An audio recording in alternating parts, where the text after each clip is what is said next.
是！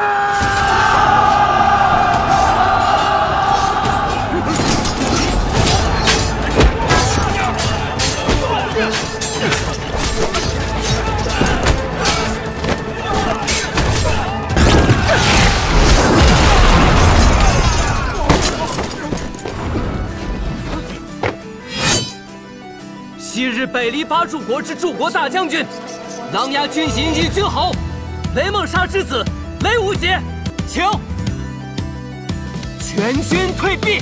凝视脚下无尽的深渊。昔日北篱大都护，琅琊军统帅萧若风之子，琅琊王萧凌尘，请全军退避。不顾一切向前，无法抗拒的心跳随着呼吸改变。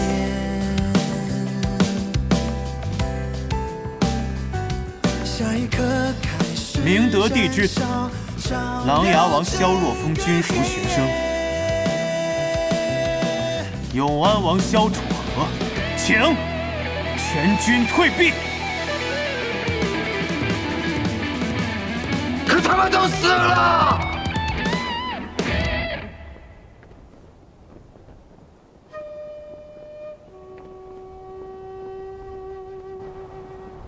北篱大都护，银翼军侯都死了！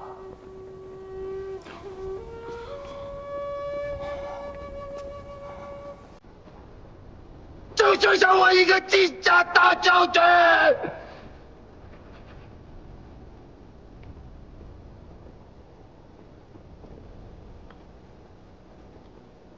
楚河，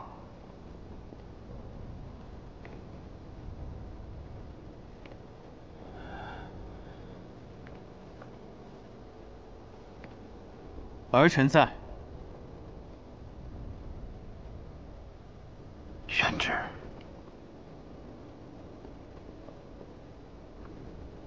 旨从何来？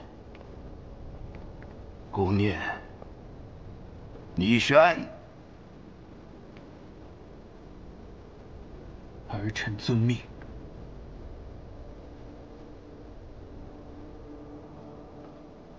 明德16年，琅琊王谋逆之案。明德16年，琅琊王谋逆之案。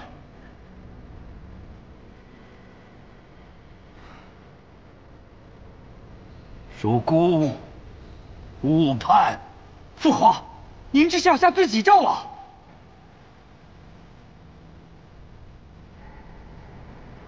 念，属孤，误判。琅琊王萧若风，为国为民，担心节虑，却惨遭奸人陷害。琅琊王萧若风，为国为民，担心节虑，却惨遭奸人陷害。现奸人已然伏法，就案昭雪。此局谥号达，重入太庙，香火10年，圣之不断。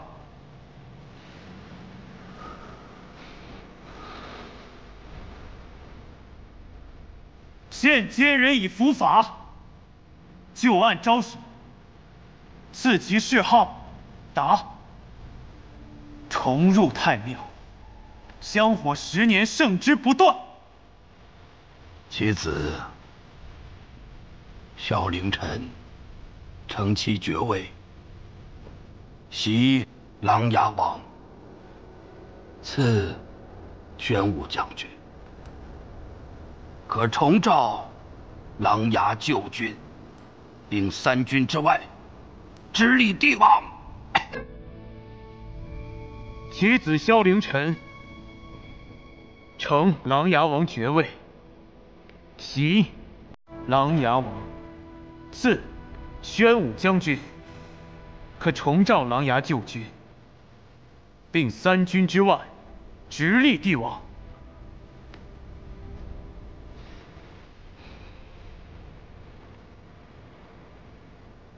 孤听信谗言，误杀爱弟，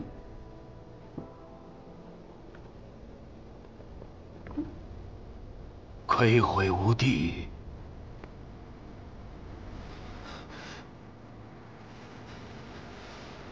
每3日赴太庙相逢，至死方休。孤听信谗言，误杀爱弟，愧悔无地。每3日赴太庙相逢，至死方休。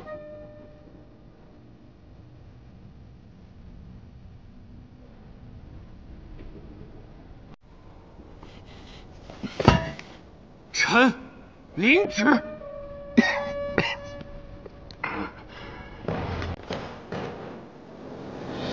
我父帅琅琊王萧若风，为平叛乱国之灾，自吾入狱。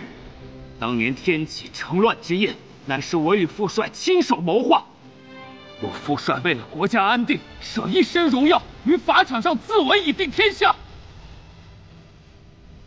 尔等作为我父帅的马后之兵，不以将军之令为首，反兵至皇城，要谋乱天下，还配得上琅琊军3字吗？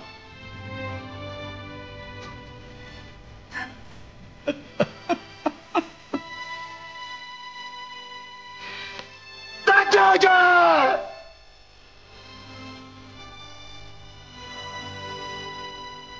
你怎么就这么不愿意做皇帝啊？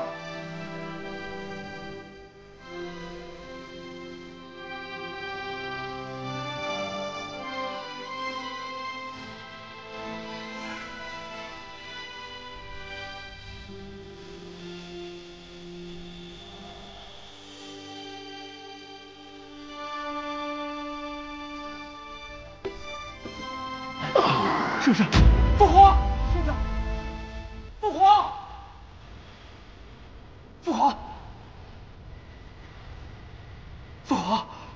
父皇！明德22年春，明德帝承认琅琊王谋逆案乃是误判，下罪己诏恢复琅琊王名誉。金甲大将军叶孝英引兵入天启，卓心尽微服法，尽言失踪。后史称今日为琅琊兵变。父亲，行了，不必再说什么了。这一次是我输给那帮小子了。其实当时按照我的脾气，真恨不得踏平宫城，杀他个干干净净。父亲虽然骁勇，却不残暴。萧瑟早就看透了这一点。是啊，我看兵力，那小子宽人心，以至于我20万大军被几个毛头小子，再加上一个什么莫名其妙的罪己诏就给退了。哼！萧瑟说，如果当时父亲不退，那么如今天启城飘着的，便不再是萧氏皇族的神鸟大风旗，而是我们叶子营的军旗了。对呀，我当时手里握着刀的时候就在想，难不成把那些姓萧的都杀了，然后自己当皇帝？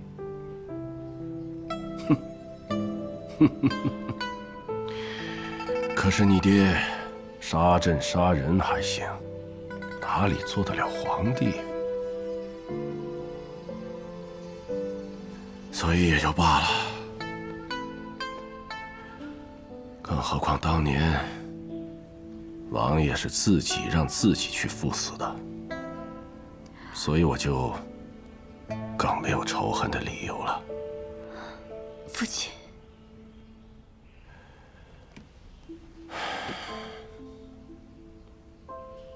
闺女，你爹老了。当年天启城一起奋战的那些兄弟，也都不在了。这么多年，我也就凭着这一口气撑着。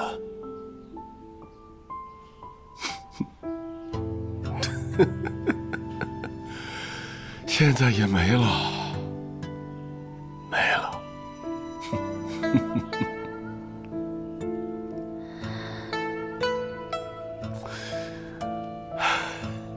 行了，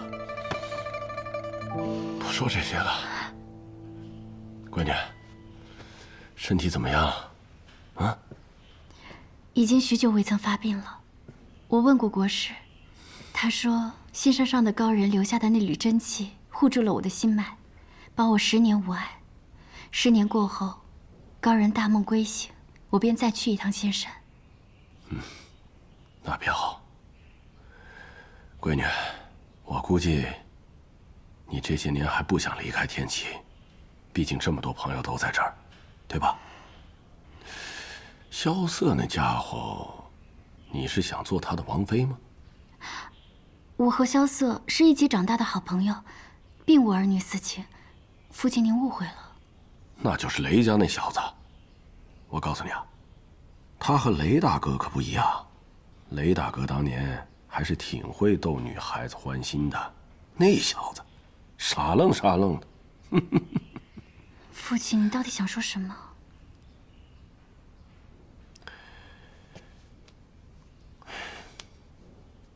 闺女啊，爹是在想，爹走了之后，谁来照顾你呀？父亲要去何处？傻闺女，这番事情之后，你以为你爹还能待在朝中啊？哼！明德帝不降罪于我，那是因为他不敢。我若不知罪辞官，那下面那些人总会以为我还想再打一仗，那他们连觉都睡不安稳。这样，你替我拟份折子，就说告老还乡。当然，也别急着给，等他1个月，让那些满怀鬼胎的人这个月都睡不踏实。父亲要去凤栖山。对呀，你娘就葬在那儿。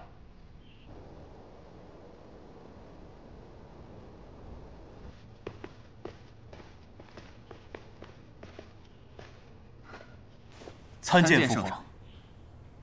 你们来了，来，再过来点儿。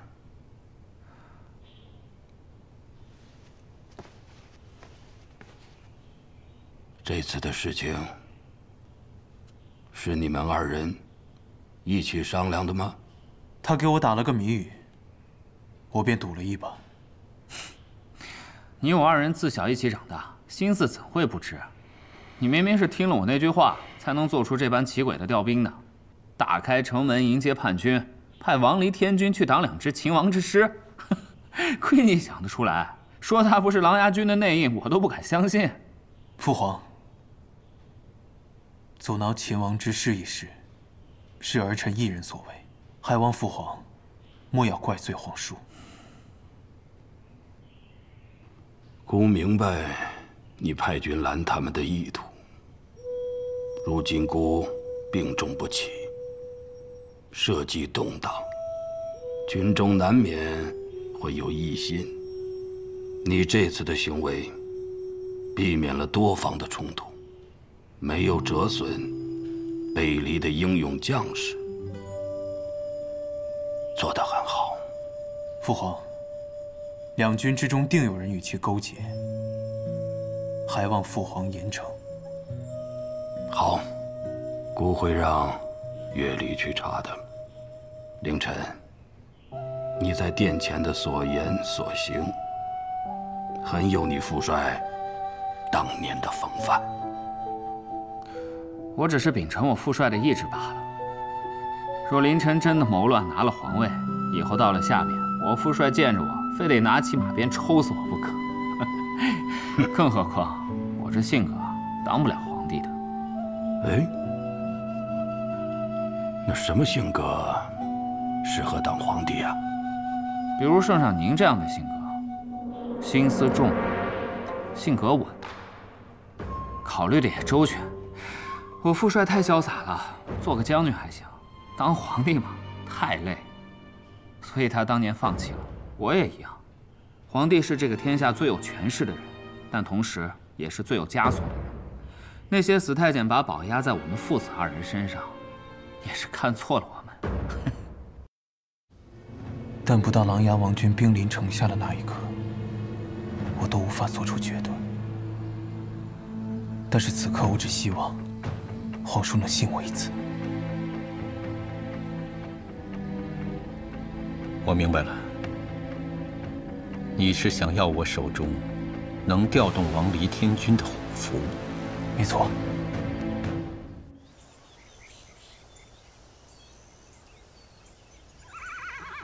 人都到齐了，已在屹立外接营。哎，三位叔父，你们说现在那些正赶来与我会合的旧部，是不是心情都很忐忑呀？毕竟当年父帅不让我去军中，我与他们并不相熟，甚至大部分人连一次面都没见过。哎呀，我之所以被叫做琅琊王，是继承了我父帅的爵位。我能有千军万马来迎，是因为我父帅的军威。可这些都与我没有关系。哎，你们说那些人见了我现在的样子，会觉得我配得上琅琊王3个字吗？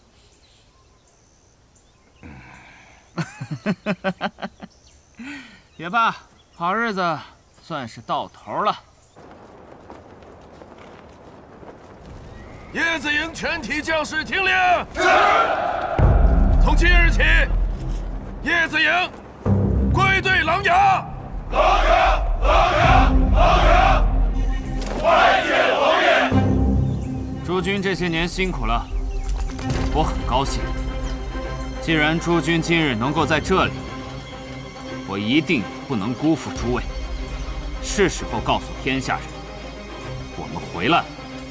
琅琊军回来了，请诸君告诉我，那里是何处？天启，天启！此去天启，要让这天下再看看我们琅琊军。琅琊军临，再镇北离！再镇北离！再镇北离！让他们知道，我们从未认输，也从未离开。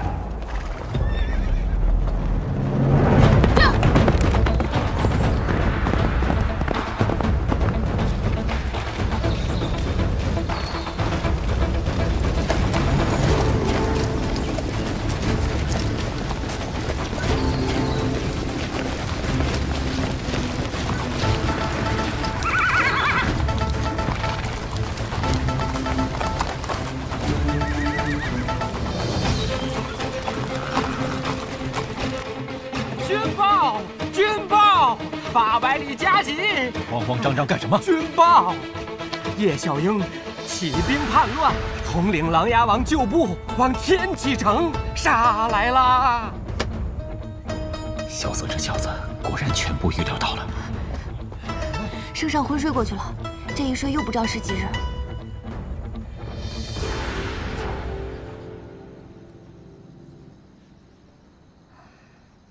这琅琊军一路北上，势如破竹，这些驻军们根本就无法阻拦他们。可父皇偏偏此刻病倒，这一切真像是一场精心谋划的棋局，而我们都是被困在其中的棋子。那你可想到什么办法了？我派积雪过去了，他应该很快就会见到萧凌晨了。你想让积雪去说服萧凌晨？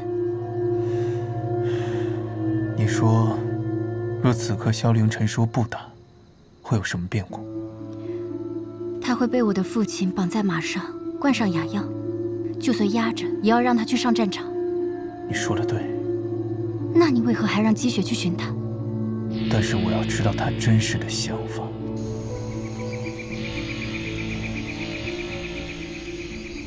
这北离的月亮，不如我们海上的月亮好看啊。怎么不如了？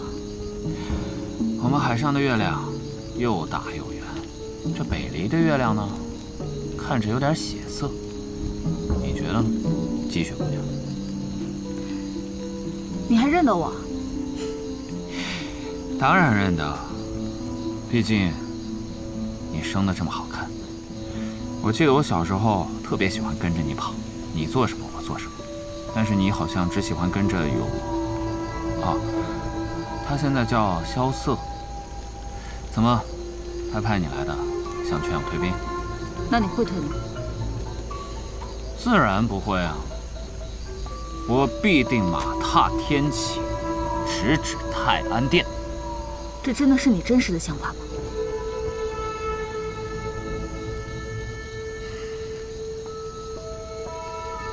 我父琅琊王萧若风在上，赐萧凌晨句句真心。东邪，萧凌晨这个人你还记得吗？自然记得。这小琅琊王自小住在军营当中，染了一身草莽的习性。每次大宴的时候，站在贵族中间，一点都没个皇室贵族的模样。几日之后，这个一身草莽之气的小琅琊王，便将登上帝位了。此事真的这般容易？还差最后一步。哈哈哈，哈哈，不差了。看来王爷对我很有信心呐。看你笑那样，本王和大剑让你做的那些事情，你可办妥了？我已经说服我师父卓心公公，他老人家愿意为我们出山。哎呀，可费了我好一番口舌呢。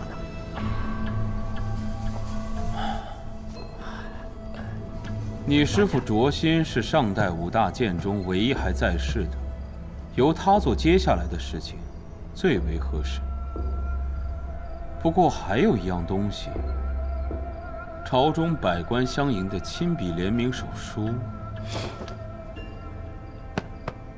已在身上。那个最重要的人，也已经写下了他的名字。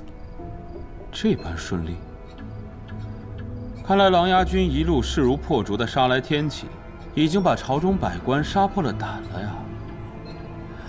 但我有一件事情，觉得略有蹊跷。你是说蓝月侯那边？据大剑所知，王离天军的虎符一直在蓝月侯手中，如今琅琊军近在咫尺，200里外的王离天军应该迅速调入天启城中才对呀。萧楚河，你还在犹豫什么？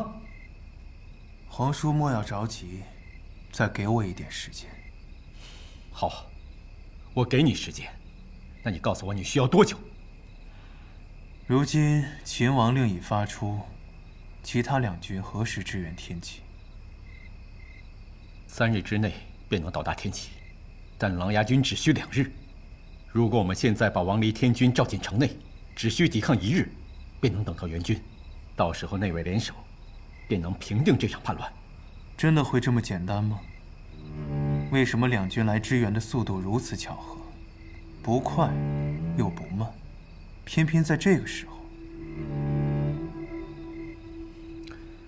好，我再等你1日。1日之后，我会亲自率人出城，去迎那王离天军。多谢皇叔信任。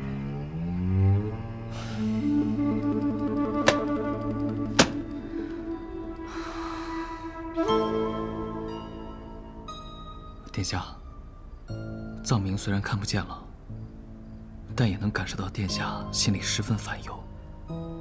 刚刚得到消息，蓝月侯依然没有去传王离天军。王离天军的李将军已经发了3份军报，也没有得到入城的许可。这王离天军反而更着急了。他们自然着急。不入天启，他们就要正面迎上琅琊军。王离天军已经10几年没有打过一场仗，如果正面对抗，只会被打成肉泥。殿下，你说此事会不会是永安王那边安排的？你为什么会这么想？永安王自幼便长在琅琊王的军帐之中，与萧凌晨、叶孝英都交好，而且蓝月侯现在明显是站在他那边的，不让王离天军入城，而让琅琊军轻易攻城而入，是否会是他的打算？你会杀了千百人，只为救一个人吗？这要看救的那人是谁了。他是琅琊王，受万人敬仰的护国英雄，也是老六最敬重的人。如果杀一个人能为他翻案，但这个人若是无辜的话，他也不会这么做。他就是这么一个人，他会觉得手上沾上一滴不义之血，便是玷污了琅琊王，所以他更不会以天下人为代价。王离天军不出兵，只有一个原因，就是他觉得此行不可。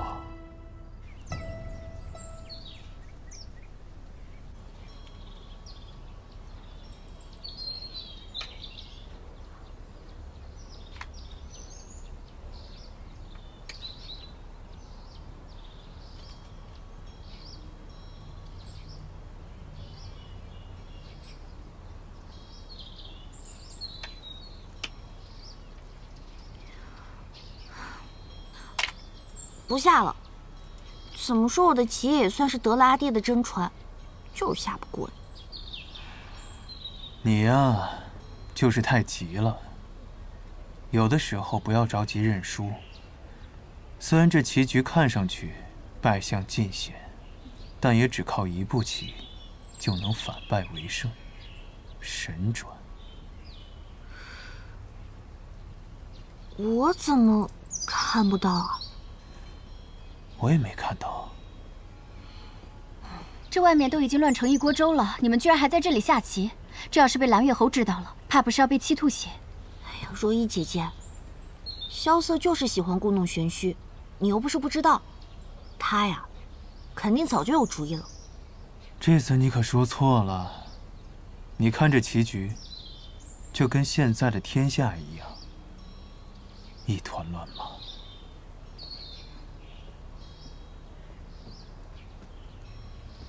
我见到萧凌晨了。他怎么说？他说他这次来就是要马踏天启，直杀太安殿，而且还是当着他父亲的在天之灵发的誓。没了。他最后还说了一句：“我萧凌晨身负琅琊王之血脉，又岂有后退之理？你萧楚河承袭琅琊王之衣钵，又岂有不战之理？”完了完了完了！他之前看起来像是跟我们一伙的，现在看来是要跟我们不死不休了。身处险境，方可绝处逢生。神转之棋，我找到了。他真是这么说的？是的。他脑子是不是有病？据我所知，是没有的。他人呢？为何不自己来见我？他说怕侯爷听了拔刀砍他，就先溜了，去白小堂那儿了。怕我砍他？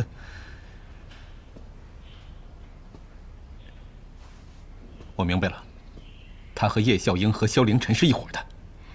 我刚听到的时候也是这么想的。他为何要这么做？萧瑟说：“求您信他。”信他？这要错了，可全完了。可就算对了，也不一定会赢啊。蓝月侯已离城而去。亲自去传唤王离天君，看来他终于是忍不住了呀。殿下，龙邪有句话，不知当讲不当讲。说。我觉得如今我们做的这件事情风险很大，很多事情都可能变得不受控制。首先，琅琊军进城，我们便已经陷入了危险的境地。其次，如两军联手，仍不是琅琊军的对手，当如何呀？哼，打仗本来就是一场赌博，在离桌之前，谁也不知道结果。但有的时候，就是得搏一下。我萧雨从小到大想要的东西都是靠自己抢来的，我不怕输。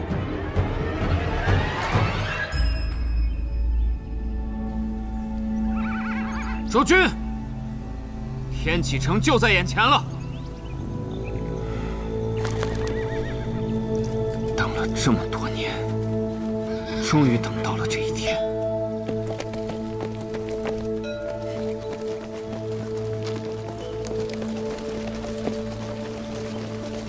叶师叔，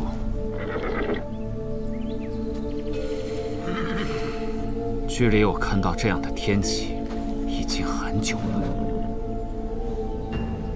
不久，不过是大梦一场，苍龙梦醒，便该震吼。师叔，你的这些话是我姨告诉你的吧？昔日叶师叔征战沙场，叶姨白衣剑舞，堪称绝世。你不在了，但那白衣还在。世侄，你能回来，我很高兴。师叔，那两支军队为什么至今还没有出现？我已经做好要大战一场的准备了。哎，别着急，那些躲在阴暗处的人，可不敢现在出来对抗。你放心。只要你攻下天启，那些人自然就会出来，到时候再打一遍就是了。师叔说的有理，不过都是些蝼蚁一样的货色。哼，我可等不及他们，我已经迫不及待的要君临天启了。君临天启，军队的军，还是君王的君？有趣，这些人连那黄金棺材里装的是什么都不清楚，还敢来凑这个热闹。大师兄，我们要不要趁乱？那个白发御剑的人我看不出深浅。郭子，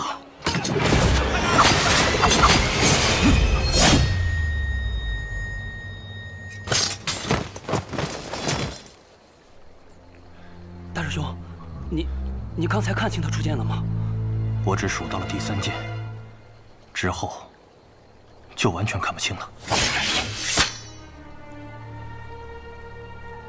这2天清理了许多杂鱼，想不到漏网的还有这么多。恐怕我和唐莲都不是此人对手。要想对付他的话，这些天虽然远离三顾城的人很多，但是离奇消失的人也很多。为了给唐公子省些麻烦，多余的人已经帮唐公子去除了。说的可真好听。不过就是先把和我抢的人杀了，再来和你抢。哼，也是这个道理。看来你也是为了那口棺材来的，那是雪月城的东西。看来你并不知道自己护送的是什么，那并不属于雪月城。你知道里面是什么？那是自然。阁下或许弄错了，现在美人庄内最重要的事情，乃是在下的赌局。若阁下不感兴趣，便请移步吧。赌局？生死局。哼，我是一名剑客，掌握我生死的只有剑，而不是几个头子。不过今晚我倒是有兴趣陪二位玩玩这个游戏。如果二位赢了，我就再给二位1夜的时间去逃。看来你真的很自信。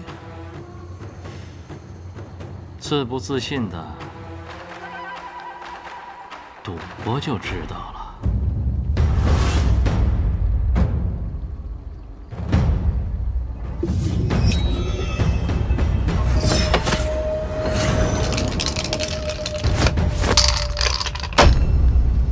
隔空取物，这种江湖术士的小把戏你也用？怎么？过来呀！你们雪月城的人脑子里面除了打打杀杀就没别的事了。一局定输赢，你们赢了我走，我赢了把东西留下。听上去倒是很公平。我曾经在天启城的千金台，连着跟人赌了3天3夜，最后还赢下一座城池，你可相信？耳听为虚，眼见为实。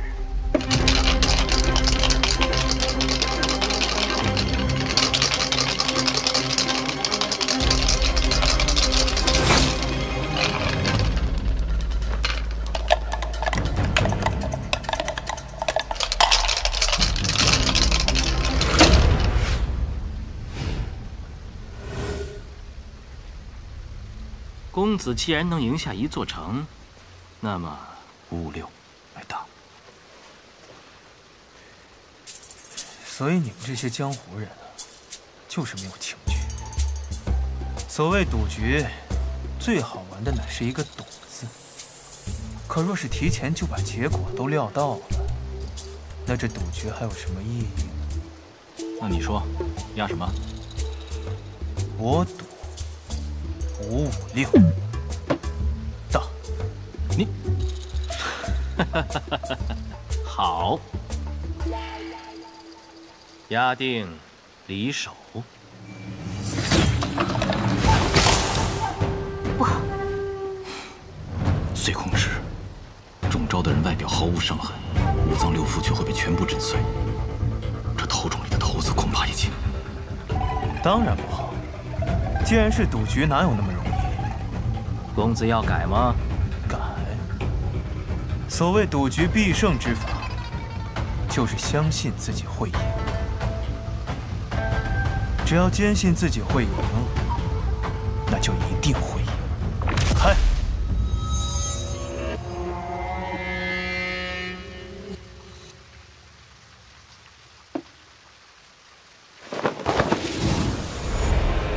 ！5、5、6。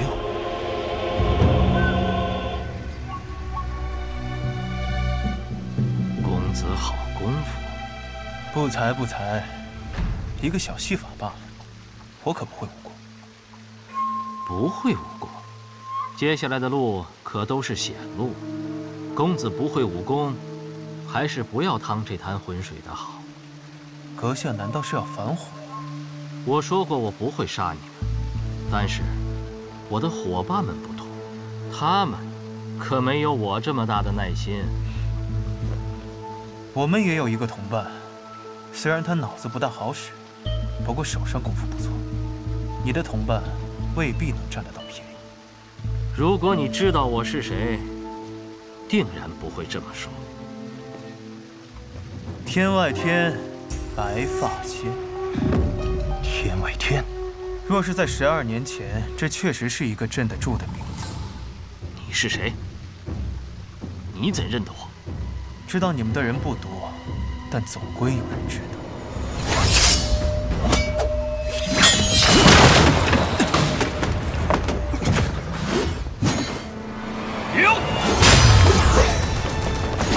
想不到，天外天的人还敢出现在这里，你们忘记了曾经的约定了吗？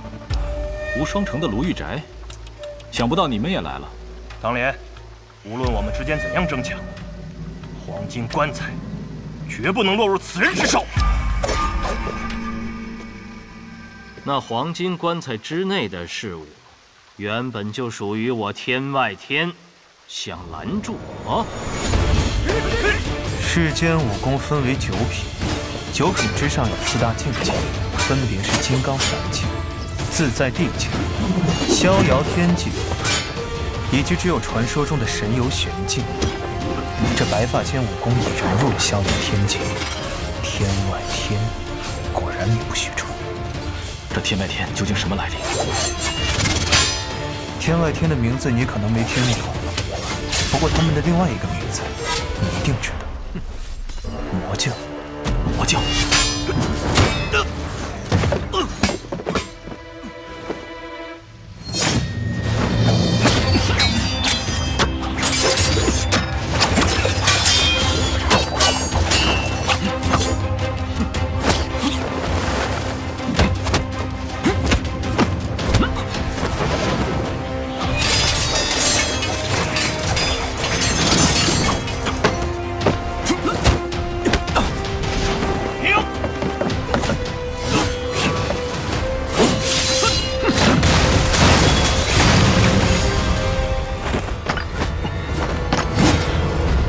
胜算吗？要不是他手下留情，刚才那一剑，咱们已经都是故人之后，看在你们师尊的面子上，我不会杀你们。如果再敢阻拦，可就别怪我不留情面了。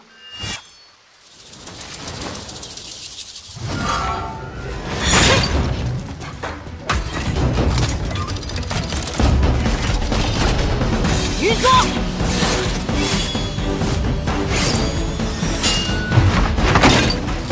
听说，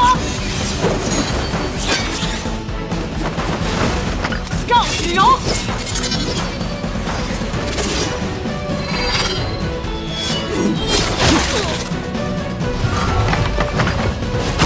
月如印，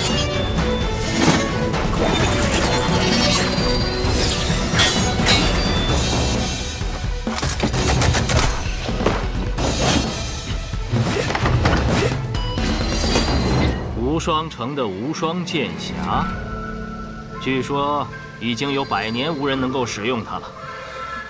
小鬼，报上名来。天下无双城，无双。雪月城出事之后，天下无双城就把“天下”2字去掉了吧？哼，迟早会加回来的。有趣。你想怎样？见高手不能失之交臂，自然是想向前辈讨教一下。狂妄！我可没时间跟你们耗。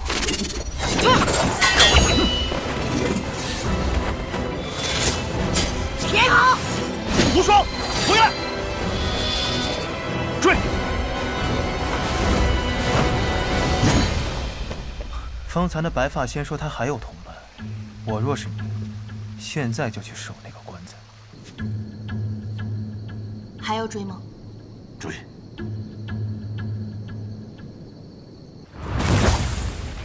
这是雷无极的霹雳刺。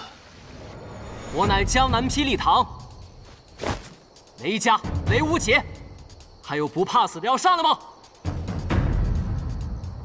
上！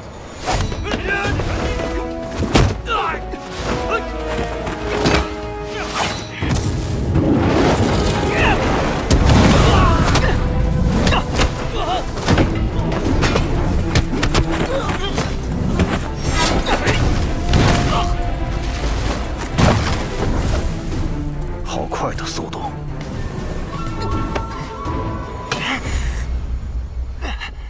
雷家的火灼之术，难怪。上！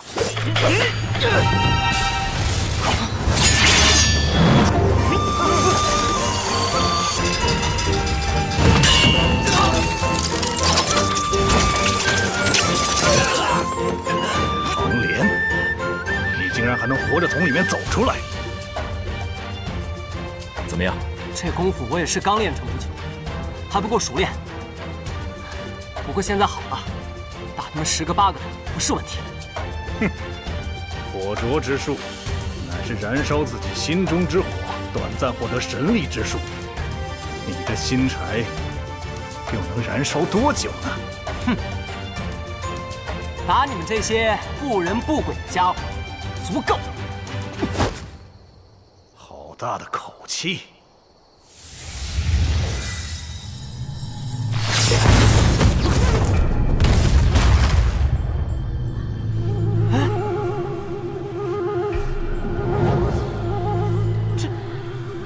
这是怎么回事啊？居然是这种邪术！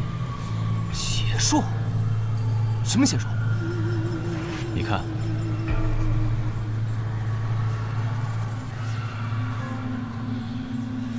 怎么了？你觉得有什么异样吗？好大的月亮，倒是像纸糊的一般。今天是22，天空中本应是一轮下弦月，怎么会出现满月？那师兄的意思是，这是孤虚之术。所谓的孤虚之术，就是一种邪门的阵法。在孤虚阵中的人，仿佛都进入了梦境一般。接下来你可就要小心了。在这孤虚之中，一切皆为虚幻，但是一切又皆可为实。师兄，你说的什么？我不太懂。小心！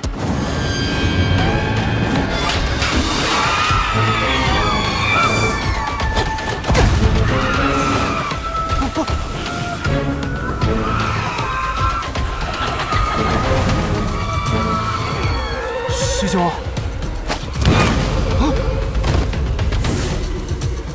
击中了！师兄，你怎么做到的？孤虚之中，无数杀机藏在其中，你所看到的不一定是真实。所以这个时候，你要放弃你的眼睛，用耳朵去听。放弃眼睛？听声辨位是血月城的必修课程。你且听好了：天地若大，风无处不在。孤虚之中最大的弱点，便是能隔绝外在的一切声音。所以，在孤虚之中，你只需要仔细聆听。当你身边的风被撕裂的时候，就是敌人暴露自己位置的时候。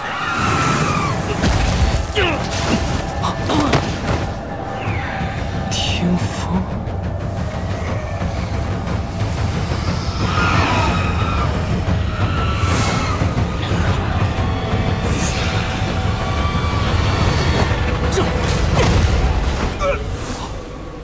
击中了！天赋异禀啊！毕竟呢，也是从小习武，这听觉也是练习了许久的。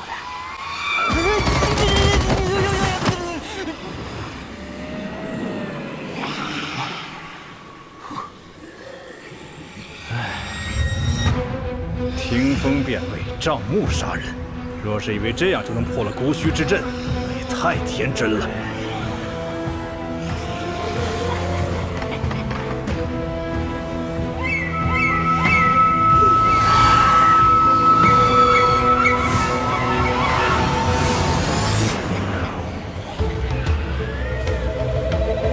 我猜的果然没错，大师兄为了见天女，一定要路过梅林庄。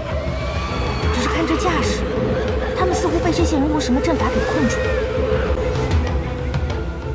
难道这就是阿爹当年抵御魔教之时所遭遇的孤虚之阵？师兄，怎么那么多啊？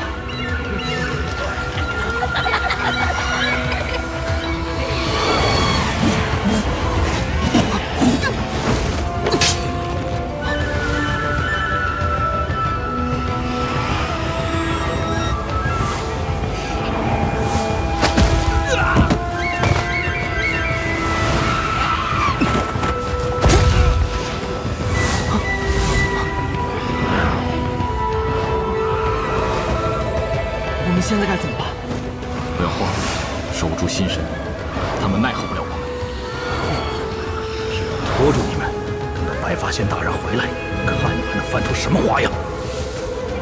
阿爹跟我说过，突袭之阵靠的是阵法和后音的结合，只要断其一，便能破其阵。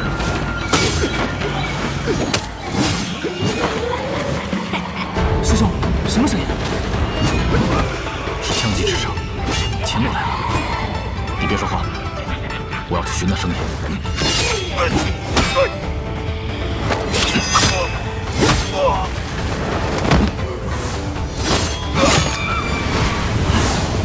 阵破！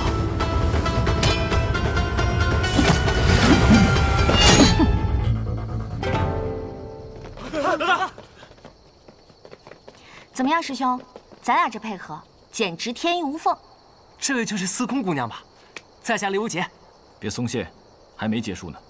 你，哼，这个邪术已经被本姑娘给破了。你们还有什么招数，就一起使出来吧。是啊，阵破了。你们到底还是跟上来了。说实话，得罪雪月城并非我们所想。不过现在看来，连无双城和天外天都参与进来了。今日我们再不出手，恐怕就来不及了。那棺材中的事物与我们关系甚大，实在是无法放弃。这棺材里究竟装的是什么？对于有些人来说，里面装的是荣华富贵；对于有些人来说，里面装的是绝世武功；对于我们来说，里面装的只是一个答案。答案13年前。别说了。13年前望一楼惨案，望一楼一夜之间惨遭灭门。只有楼主谢柳依的长子被打晕之后，留了一命。醒来之后，却失去了那晚所有的记忆。后拜入天泉老人门下，做了杀手，江湖人称明侯。知道的还不少。可惜了，这望一楼惨案本来就是一桩无头案，即便当时有线索留下，可如今13年过去，也是无迹可寻。你真就这么确信这棺材当中有你想要的答案？不过说实话，我对这棺材倒是越来越感兴趣了。住手！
这是越来越有意思了。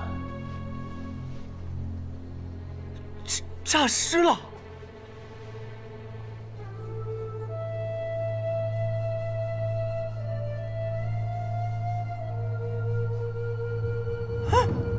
还是个和尚，还是个活和尚。没有结巴，不是和尚。先把他带走再说。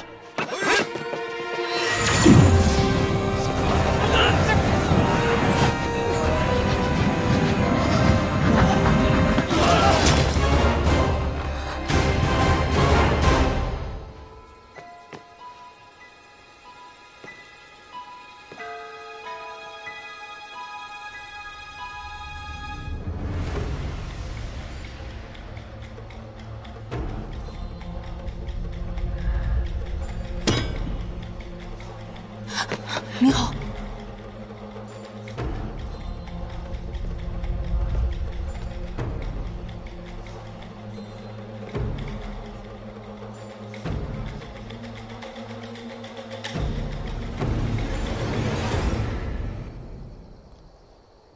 我见过你。我拜会过忘忧大师，不过大师不肯帮我。老和尚早就说过，你要的答案，不论是什么，必将成为心底之魔。忘忧大师一片苦心，在下感激。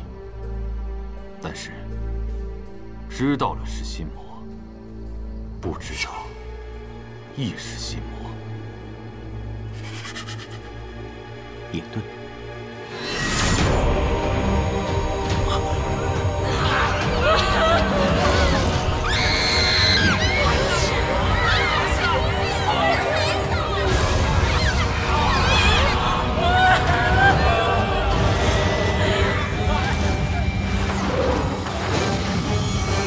你好。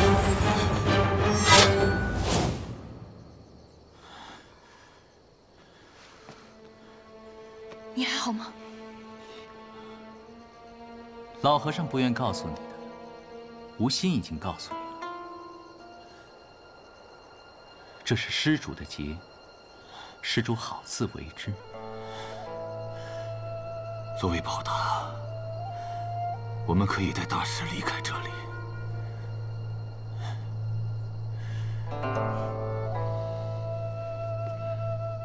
这是我自己的劫，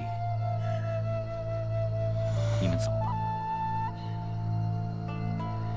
走。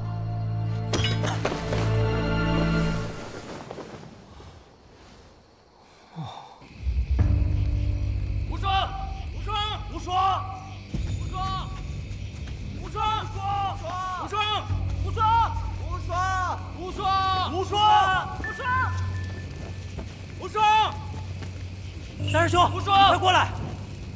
无双，无双剑侠，这怎么会这样？师弟他不会。师兄，师兄，怎么会这样？怎么会这样啊？我怎么跟城主交代呀？都怪我，师兄，都是我逞强，把无双师弟给害死了。我的师弟啊，师弟！哎，你们怎么来了？啊，那家伙跑太快了，我追累了就睡着了。我打死你！我打死你！我打死你！大师兄，你松开！你松开我！你冷静点，大师兄。我过来，冷静，过来，冷静。罢了，此人武功极高，一不小心就把你弄死，没事就好。那咱们现在干嘛？就算现在再回那美人庄，也够呛能抢到那东西了。先行撤退，从长计议吧。走。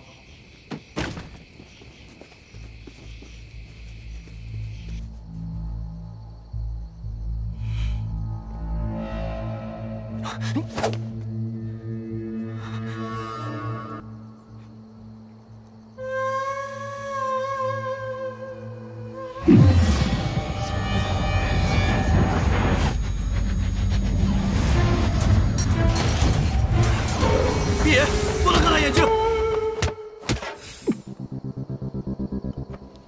你的接头人终于到了。在下无禅，这位是我的师弟，也是忘忧大师的俗家弟子，无心。此处不是讲话之处，我们先从这里离开吧。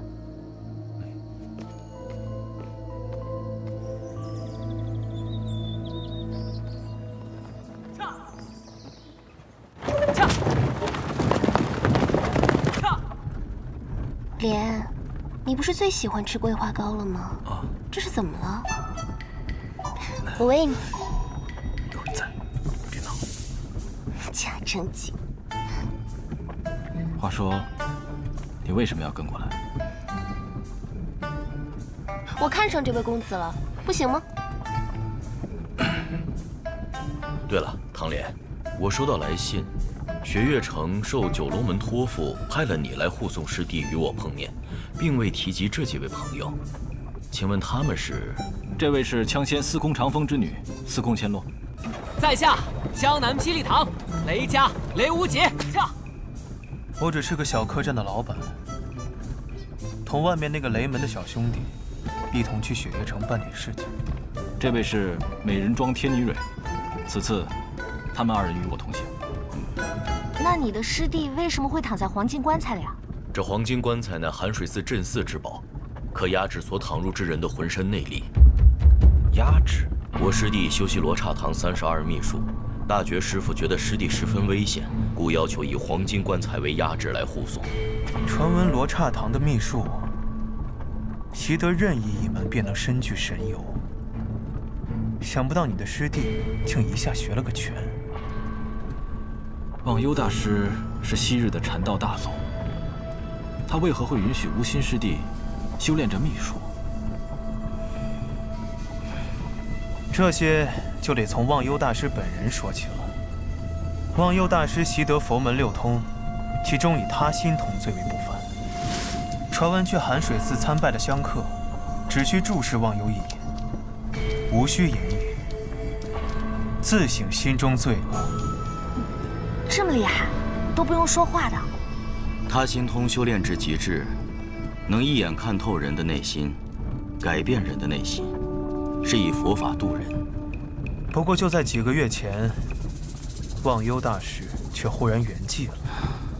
江湖传言，忘忧大师圆寂之后，尸体倒地为尘，瞬间灰飞烟灭。传言并没有错。为何突然圆寂了呀？还是江湖传言，忘忧大师是被人逼至极致，忧思而死。这位兄弟知道的很多。是的，有人一直在逼师傅交出师弟，因为我这师弟也曾展露过师傅那窥探人心之法。他练的是心魔引。心魔引，这又是什么武功？我从未听说过。他心通窥人心，悟其道。可心魔引这门武功，窥的不是人心，而是心魔。若是我没猜错，你这师弟无法正常修习佛法，所以忘忧大师安排他去罗刹堂修炼秘术。如今的32门秘术，只存在于无心一人身上，又是这般厉害，难怪会引来这么多人的争斗。大觉师傅想用伏魔神通消除无心身上的禁术，这岂不是要废了他？可据我所知，无心师弟在接到消息之后，便运用归西之术躺入了棺材中，并无反抗。那魔教对你师弟感兴趣，也是因为罗刹堂秘术？魔教？行了，知道魔教太多的事情，对你们没好处。他说的没错。你是谁？又是你！行了，把人交出来，我放你们一条生路。做梦！师兄，我来帮你。看好我师弟！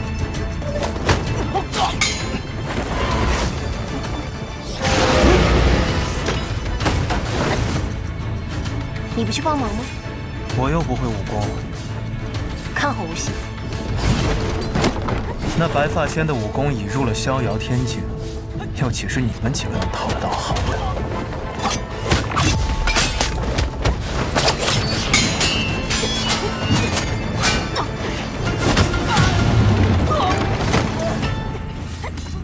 哎，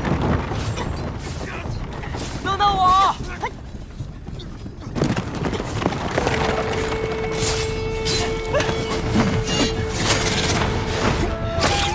哎，等等我！我还没站着呢。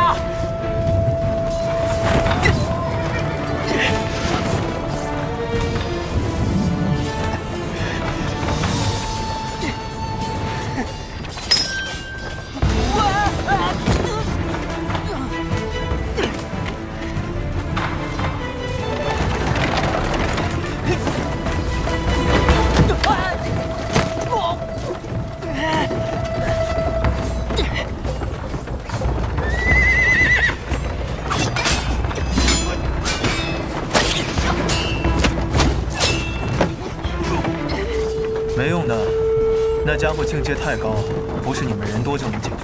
那怎么办啊？用这个呀。你知道那个是什么？像这种形状的火器，应该是雷门的麒麟火牙吧？那可是号称麒麟一怒，剑仙不出的大杀器。那玩意儿制作方法早就失传了，现在解射那发还在门主手里，怎么可能给我呢？啊，不对，这事门主好像不让说。雷门不幸啊。不过你说的对，也只能用那个了。我不想和你们几个晚辈纠缠。再说一遍，把人交出来，我的耐心可是有限的。让开！来！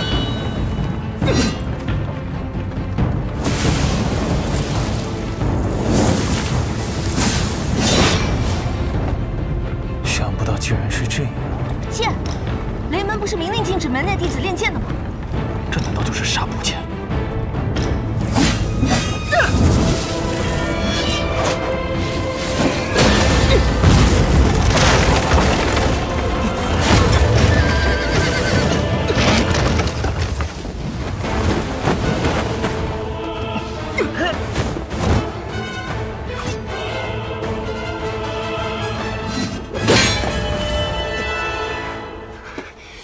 长剑纱布，你是雷轰的弟子。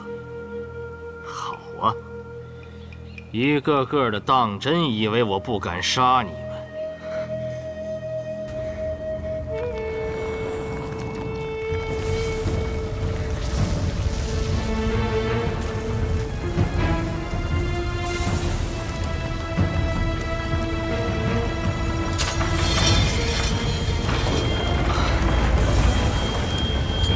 的剑气，看来他真的是动怒了。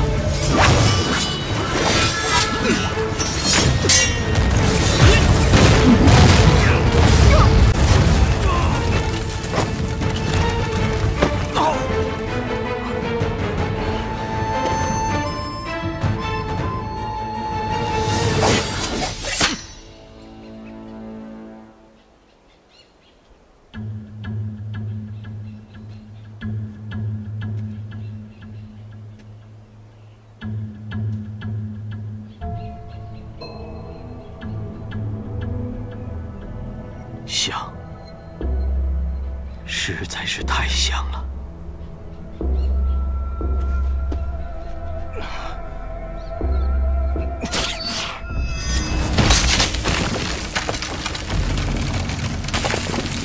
霜叶红，想不到你伤得这么重，还能有这样的手法。唐门这一辈中，你能排进前3了。你有没有听过一句话？什么话？3步唐门，1步阎王。看来我还是小看你了。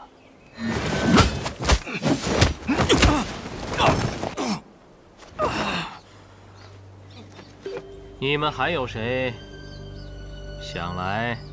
还有我。不想落个终身残疾的话，别起来。喂，你还能不能站起来？别看了，只有你能听到。如果你还有一点力气的话，那就站到我的面前来。还看什么？再看那个白头发的家伙就要把我带走了，赶紧的，站到我的面前来。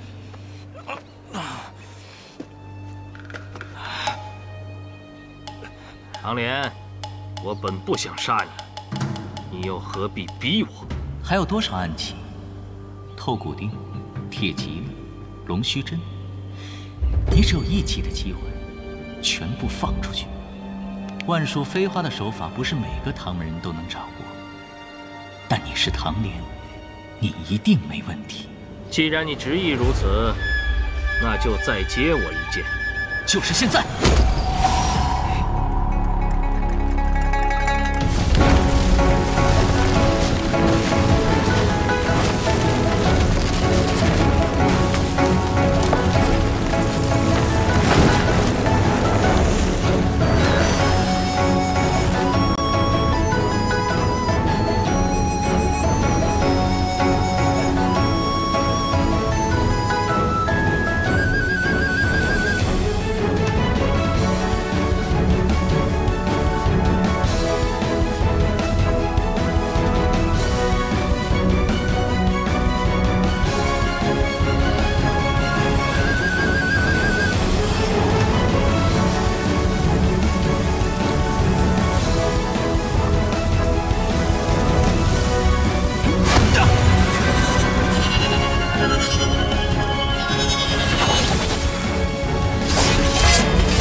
你没有让我失望。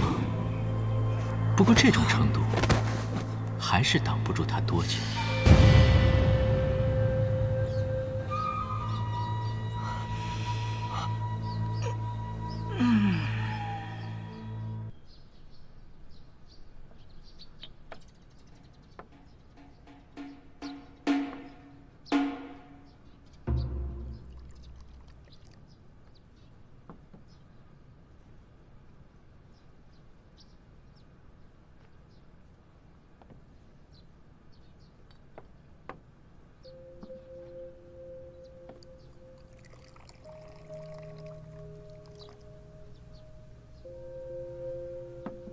夫人，帮我整理一下衣冠吧。好。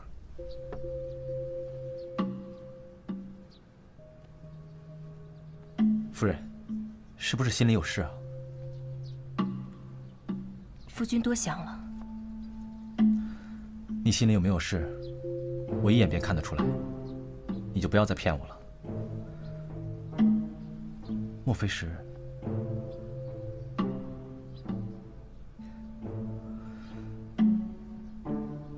夫人有喜了。你又开玩笑了。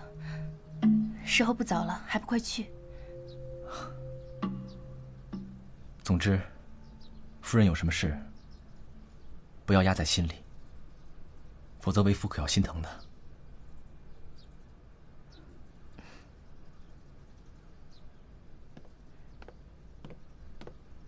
夫君。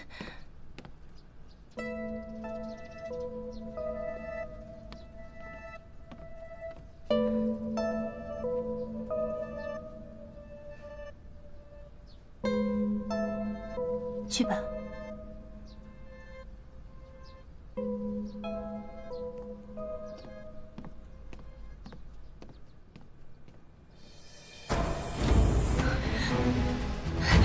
非当真不记得，赵默笙在来望江第2天就突发疾病，死掉了吗？死掉了。来来来，西域的葡萄美酒，生制壮牛肉，走过路过不要错过了啊！来来来来来，哎呦喂，客官你又来啦！哎，里边请，里面有好酒好菜伺候着，里边请，照顾好了啊！哟，这位客官，一看您就是有口福之人。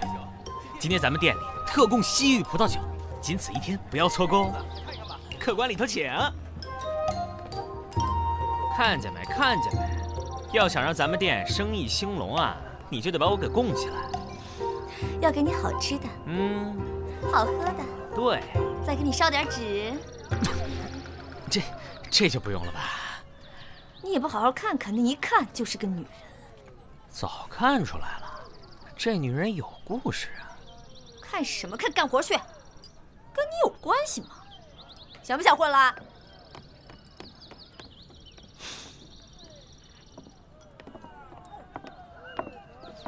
这位公子想吃点什么？我倒不想吃什么，请问萨摩多罗先生可在此地？萨摩多罗的18种使用方式，价钱都标在菜单上了。快走啊！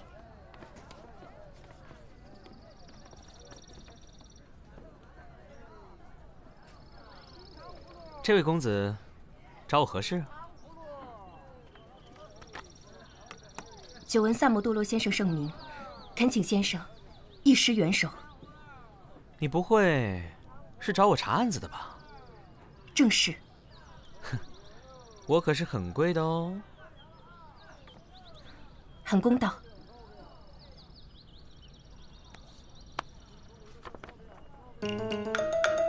那我都菜买了。这个你放心，若能查出真相，在下必定重谢先生。好，我接了。不过你还没有说是什么案子。此处人多口杂，还请先生一步。今日未时，请来西苑亭一趟，个中原委，在下再细细告诉先生。好吧，那咱们就一言为定。事情是这样的，我与夫君来到长安已经15年了，可是前几日经人提起，我才恍惚记得，我的夫君早就已经死了。这几天我的记忆越加清晰，我就越加害怕。这么多年陪在身边的，不可能是死人呢。那你怎么就确定，死的就是你丈夫呢？我的夫君赵梦生，多年前高中进士，我与他一同来到长安。不管是容颜体型、日常起居，还是待我，他都与往常一样。而且，我又自小与他一同长大，我怎么会不认得他呢？你说的这个赵梦生，不会是赵侍郎吧？正是。那又或许，他当时没死呢？不可能。我记得，我是亲眼看见他下葬的。除非他复活过来，可已经入土为安的人，他怎么复活呢？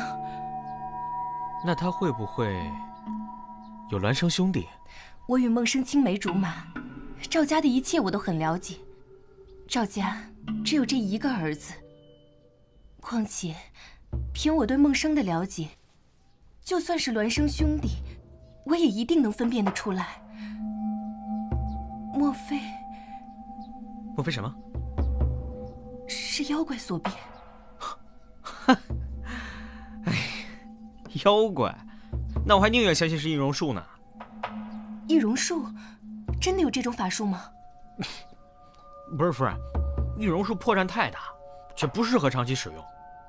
夫人每日与他共枕同眠，就更不可能了。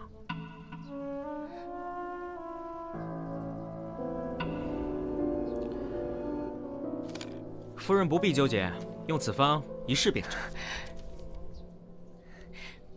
那太好了，多谢先生，真是谢谢先生。谢倒不用，就是这个账我已经和四娘结过了。什么？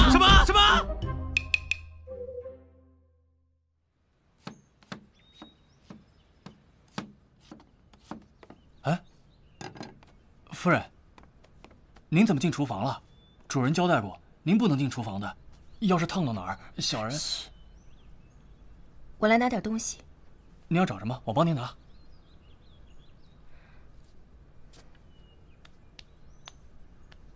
有没有碱？有。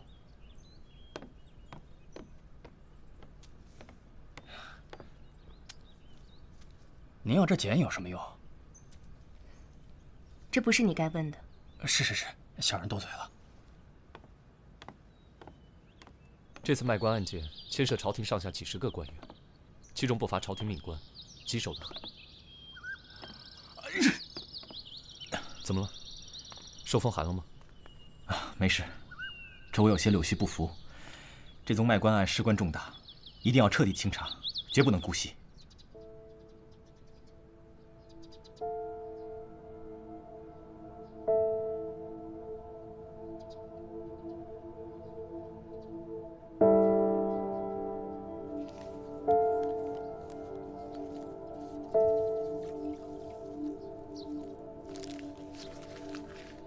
夫人，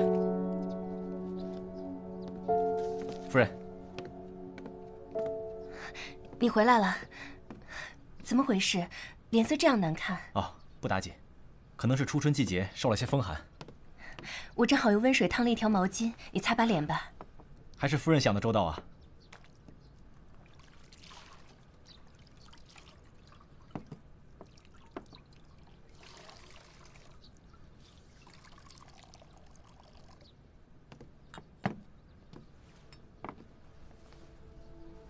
我来。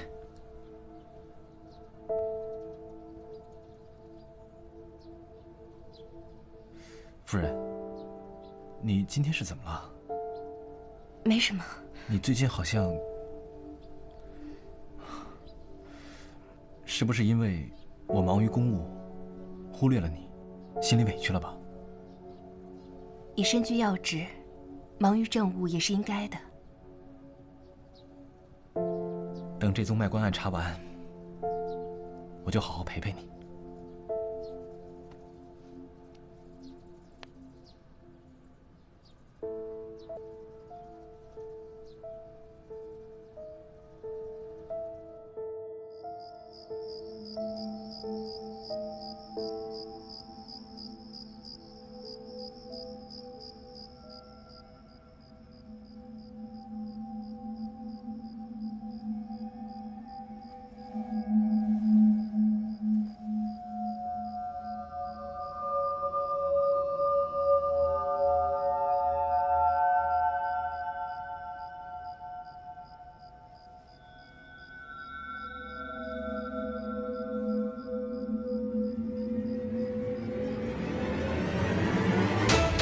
宁生，你要干什么？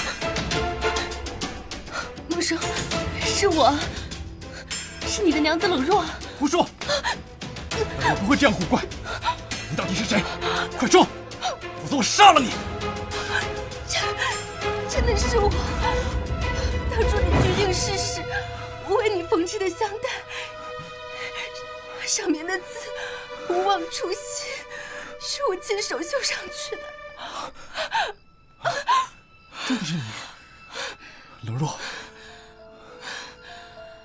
你怎么会？都是我的错，我不应该怀疑你。怎么了？到底发生什么事了？你还记得张夫人吗？就是张县令的夫人。我们来长安的路上，暂住过他们家。记得。怎么了？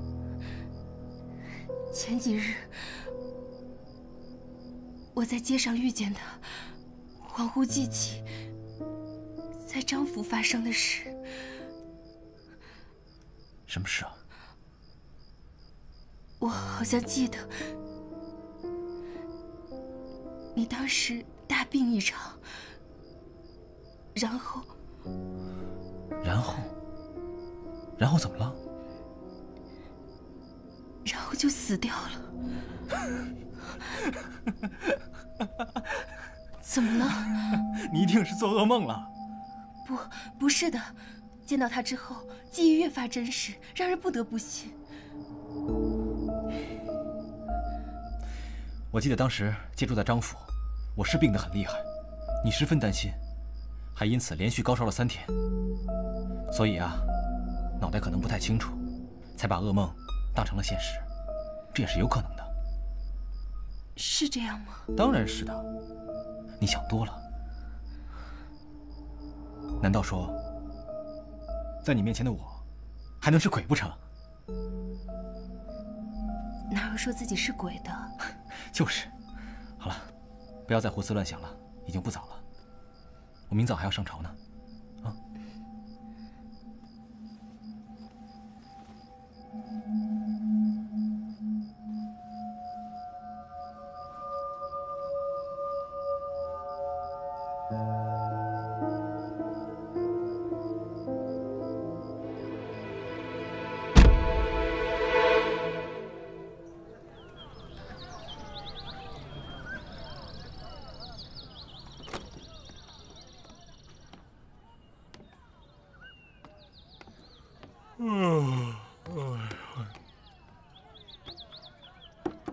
有人吗？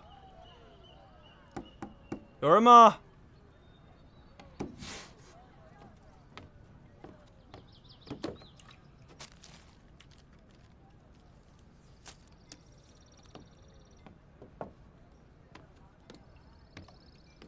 哎，我可啥都没看见啊！我刚才敲门没人应，所以我就进来了。您别见怪啊，您别见怪。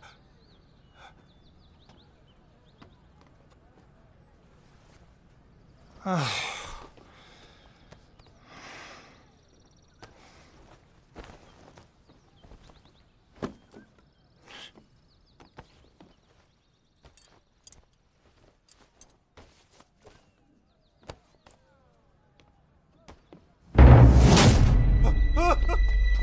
死人了！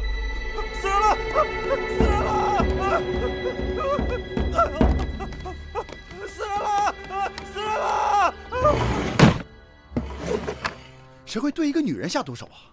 张夫人的丈夫张县令，前几日刚因为卖官案被问斩，我觉得80%是因为张夫人知道些内幕要灭口，所以我觉得这个人必须得查出来。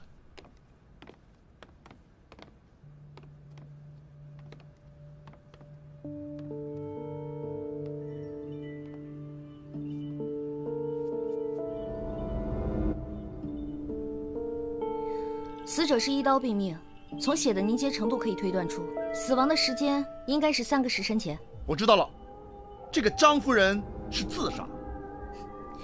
你怎么知道她是自杀呢？门栓是好的，门窗也没有被破坏的痕迹。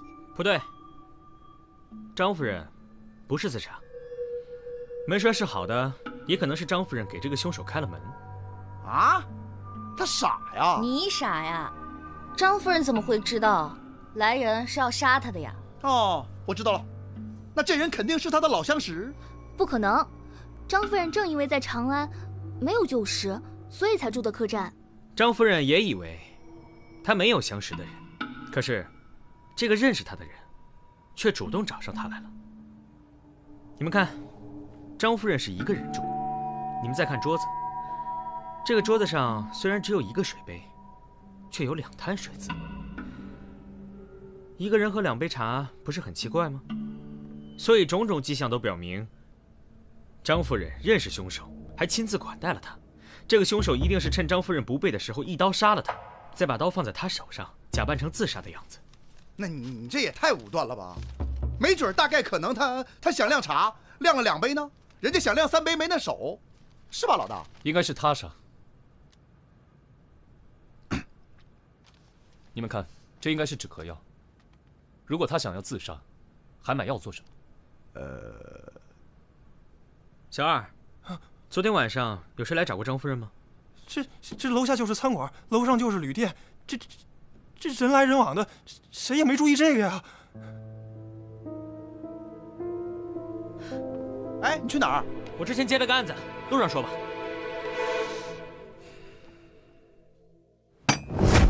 不可能！孟生与我好友多年，他若是别人假扮的，我一眼便能认出。大哥，你认识赵侍郎才几年？也许在你认识他之前就已经被人调包了呢？那也不可能。孟生一向为人坦荡。切！孟生他多年如一日的对我好，我确实不应该怀疑他。可是我心中的疑虑。 不解开，我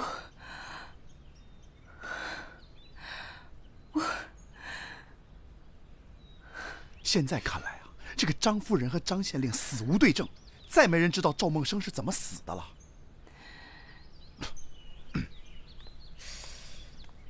这样看来，赵侍郎的确是有嫌疑。不可能，绝对不可能。 孟生性情温和，平日里他连鸡鸭都不敢碰。哎，不叫的狗咬起人才凶呢。你说谁是狗呢？嫂夫人，您确信孟生是那个时候死的吗？不是听张夫人说起，您才想起来的吗？孟生的死对我打击很大，高烧了3天。也许是那个时候烧糊涂了。 那段记忆被自动抹掉。最近遇见张夫人，我才渐渐回忆起来。你一定是记错了。冷若记错，张夫人也会跟着错？除非这件事自始至终都是张夫人设计好的。你们想想，张县令的买官案件是由孟生接手的，买官案涉及的人员众多，有人合谋嫁祸孟生，也是有可能的。 嫂夫人太单纯了，或者他们早就知道你是孟生的妻子，利用张夫人有恩于你，以此接近你，于是便上演了这出嫁祸的好戏。就算他把一切都设计好了，那赵夫人的记忆又是怎么回事呢？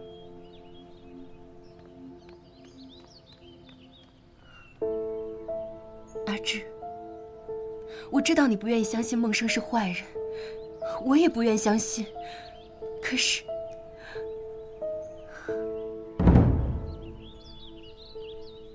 我一直都不记得这道伤痕是怎么造成的。我自小没有受到过半分委屈，实在是想不起会发生什么事情造成如此深的伤痕，除非我那时真的动了轻生的念头。那如果自杀是真的，那赵梦生肯定是死了的呀。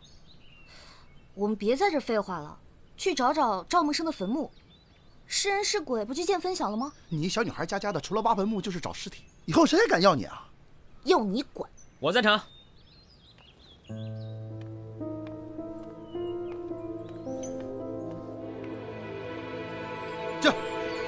这，我跟梦生是青梅竹马，从小感情就好。当初梦生去应试，我心里其实是不情愿的，因为大家都说他高中进士后一定会忘了我。可是梦生中进士后不久，他便回来找我了。见到我的第一句话便是问我愿不愿意跟他去长安。真是一个一心一意的人。直到现在，梦生对我还是体贴备至，所以为了下半辈子能心安，都得查出真相。不管他是人是鬼，总得给孩子一个交代。赵夫人有喜了？那赵侍郎知道吗？刚有的，还没来得及告诉他。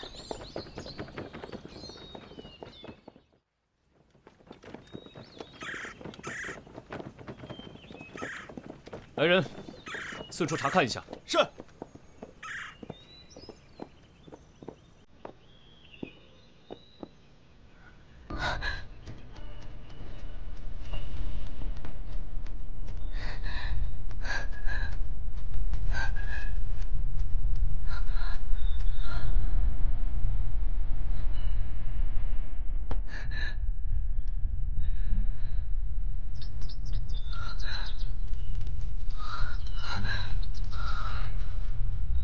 啊，这周树，周树是谁啊？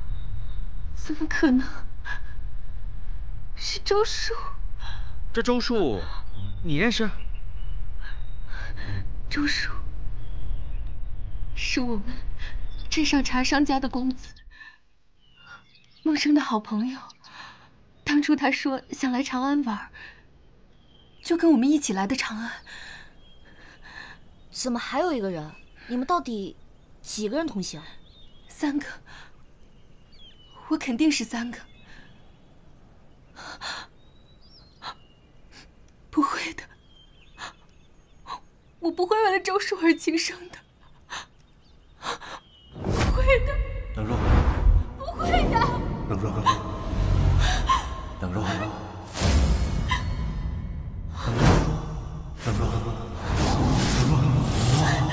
冷若，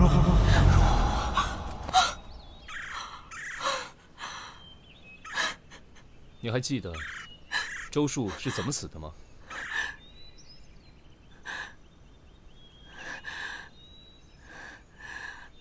周树一直跟在梦生身边，我对他也不是十分上心，有时因为怕梦生会误会，我还刻意冷落周树。所以，没太在意周树做什么。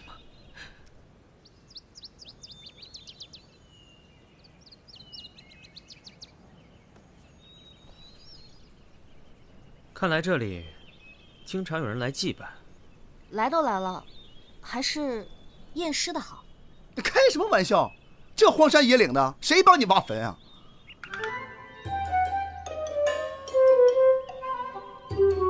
不会吧？我一人挖呀？那。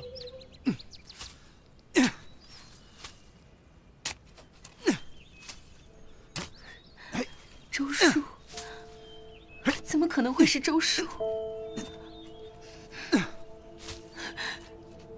这怎么可能呢？夫人，你再好好想一想，对周树的死，你一点印象都没有吗？我的记忆好像有一段空白，我知道一定发生了很重要的事情，可是我就是想不起来了。想不起来就不要想，可能当初死的就是周叔。怎么样，有没有线索？发源集里都已经找过了，根本没有赵梦生的坟墓。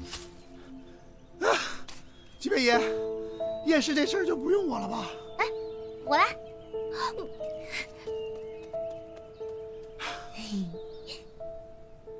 哎，我知道了，我知道了。知道了你说呀，卖什么关子呀？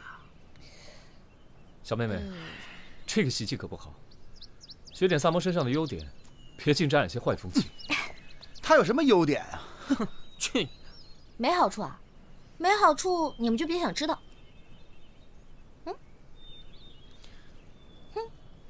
喏，满意了吗？嫂夫人在，跟我到旁边说。哇，走。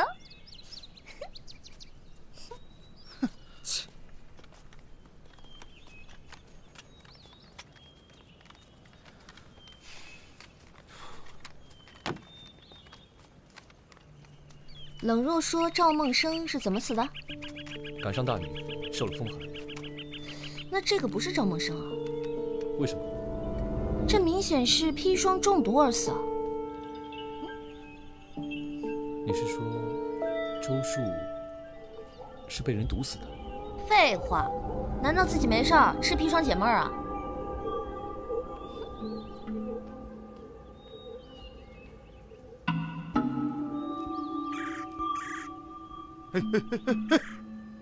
干嘛呢？我可看着呢。别废话，回头请你喝酒。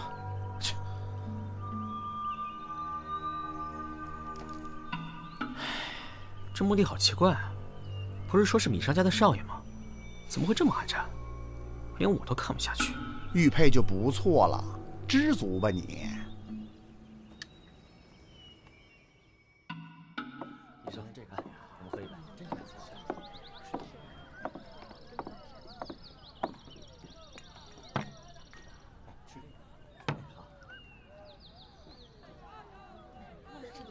怎么，是咸菜做的不好吃呀？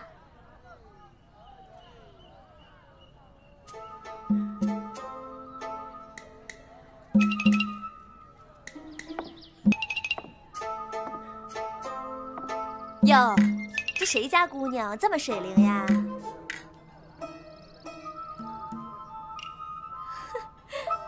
这一个个的跟点了穴一样，奇了怪了。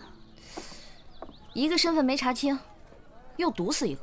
如果梦生死了，那尸体呢？那如果没死，赵夫人的记忆又是怎么回事啊？为什么呢？我要是能想起来什么就好了，我怎么什么都想不起来了呢？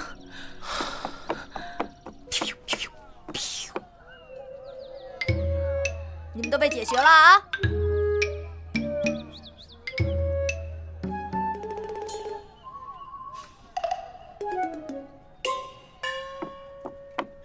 周树坟前有人祭奠，肯定有人知道内情，会是谁呢？那还用问吗？肯定不是亲人就是朋友了。梦生的死，他父母知道吗？当时身在异乡，应该写信告诉他父母了。应该。你不知道这件事？梦生死的那3天，我过得人不像人，鬼不像鬼，基本上什么也没干，只是病着，哪里还想着这些事情？应该是周树或张夫人代劳了。我想知道，儿子死而复生，他父母可知情？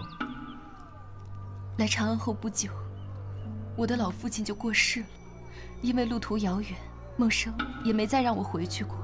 我与赵家也只是书信上的往来。梦生一直忙于公务，很少回家，通常只是差人送些衣帛米面。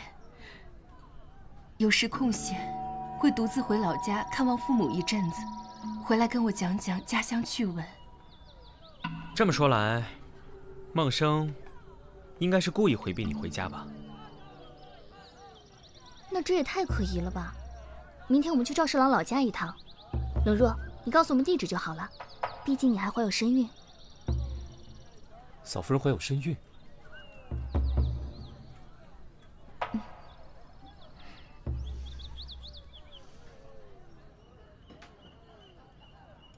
陆信今天就征服不了你们。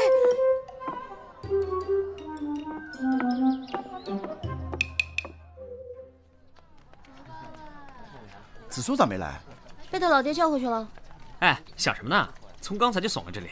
无论怎么样，她都有了这个男人的孩子。如果这个男人不是赵梦生，她会痛苦；如果这个人是赵梦生，那么很明显，他都与周树的死脱不了干系。如果这案子查下去，真相只会让他更加痛苦。哎，什么痛苦不痛苦的，我不懂。他要个真相，你就给他真相不就完了吗？去，哎，这位老伯，哦，我想打听一下，赵梦生家怎么走啊？哦，赵进士家呀，那边，你们去看看两位老人也好，他们会高兴的。赵家虽然出了个进士，无奈是个不孝子，出去之后就再没回来过，只知道寄钱给两位老人，有什么用呢？哎，那这两个我就要了。哎，再没回来过，不是回来过几次吗？走吧。走。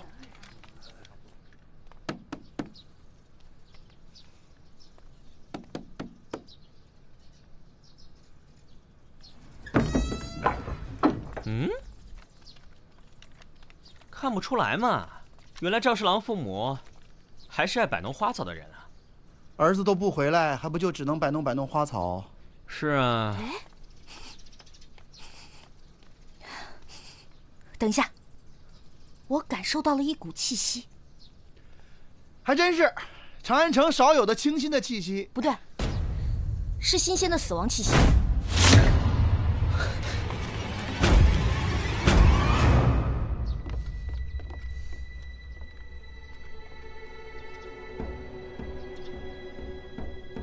可以了，走，走。啊，走吧，走吧，走，走。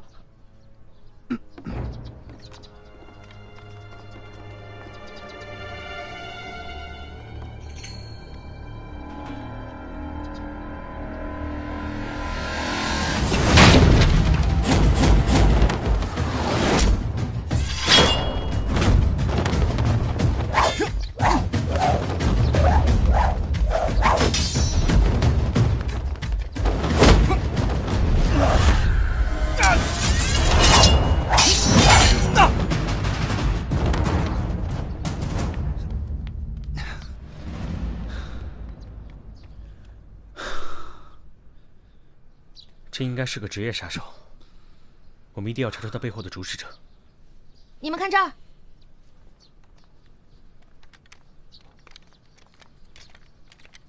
这是我在屋里找到的，这是嫂夫人，这是赵梦生。那这个男人是谁啊？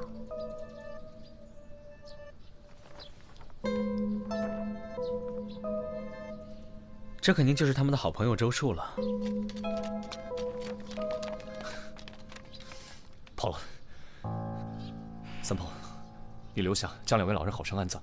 啊，又是我，我都快成专业送殡的了。我可以帮你啊。用不着。好，那你也留下。哎，走走走走走，走了。哎呀，快快快快！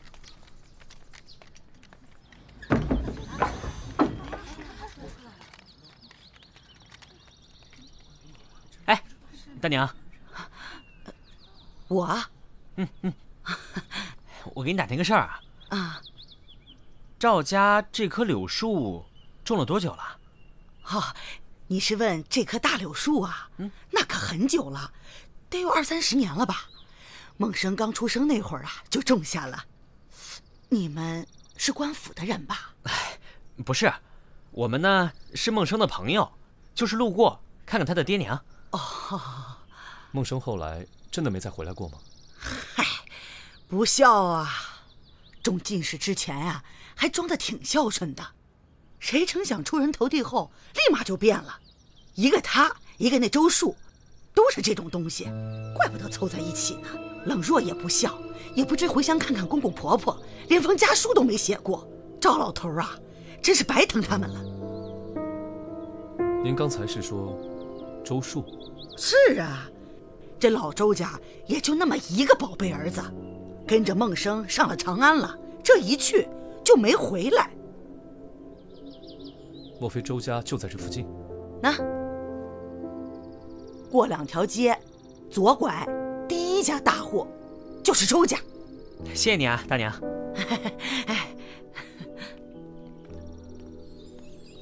这样看来，冷若的信并没有到孟生父亲手里。反正不管怎么样，现在的孟生一定是在试图掩盖些什么。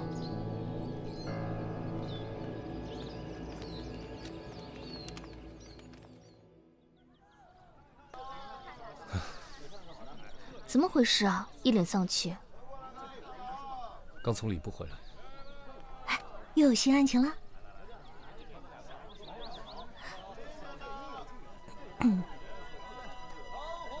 孟生他不打算回去奔丧啊？这可是他父母的。我也问过他，他只说要事缠身，陛下催得紧，实在脱不开身。什么事再重要，也比不过亲爹娘要紧。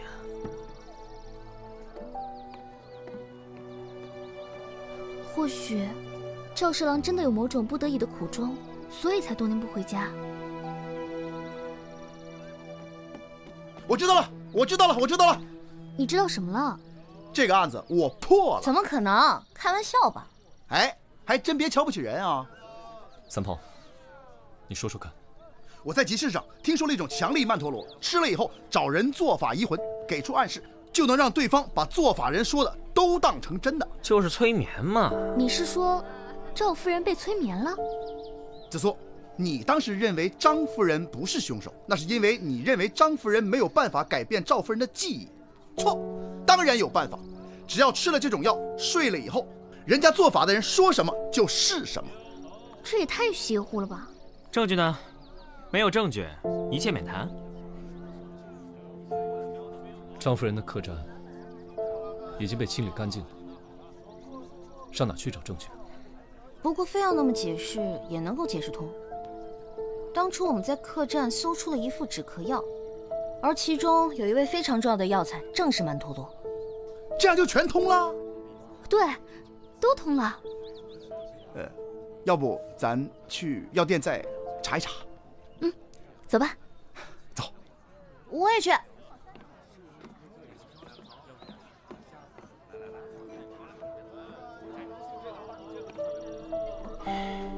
怎么不阻止他们？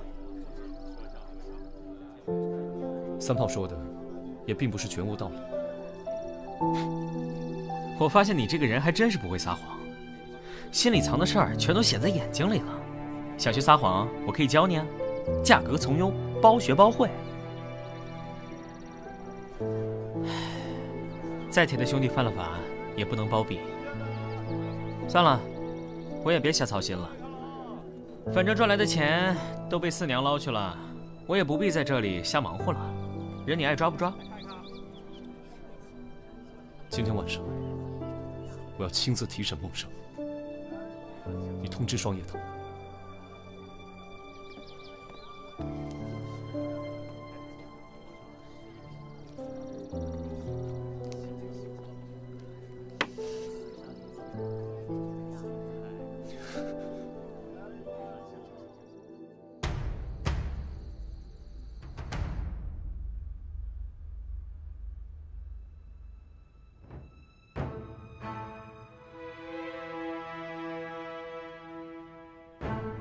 前阵子我和你在小径散步，你不停打喷嚏，你对我说是花草柳絮不符。可赵家门前的柳树种了那么多年，如果赵梦生对柳树不服，他爹根本不会种下那些树。如果你真是赵梦生，怎么可能对自家门前的花木不服呢？还有，三炮打听到了一种名为移魂的法术。移魂，也就是深度催眠。嫂夫人的确被移魂过，不过并不是张夫人，而是周树。周树与赵梦生冷若从小一起长大，恐怕早就倾心于冷若。只可惜冷若只对赵梦生上心，担心赵梦生误会，刻意冷落周树。由于是好友，周树只能把这个心思烂在肚子里。赵梦生考取进士后，周树以云游四海为由，一同奔赴长安，借机在途中毒死了赵梦生。之后，周树托人将冷若移魂，把冷若的记忆修改，让他把周树和赵梦生的身份进行兑换。你是说，梦生是被毒死的，不是偶遇风寒吗？我根本没听过什么移魂术，你们宁愿相信一个江湖传言，也不相信我这个人吗？你知道，我从来不会空口无凭指证一个人。舒儿，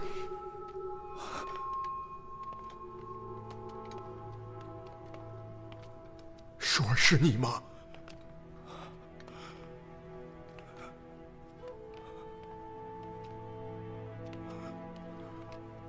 舒儿，是我的舒儿，舒儿，舒儿，舒儿，这些年你都去哪儿了，舒儿？舒儿，你过得好吗？你都不说回家看看呢，舒儿。你知道爹娘是多么想你呀，舒儿，你说话，你怎么不说话呀，爹？爹！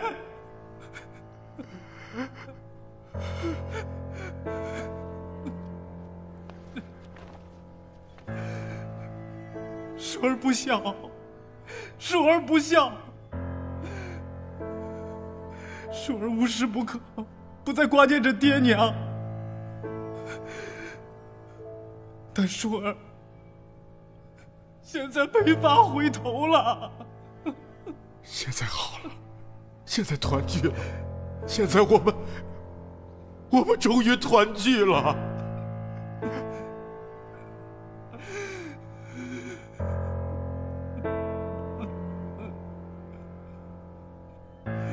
那日在州府，多亏令尊的一句话，才得以让真相浮出水面。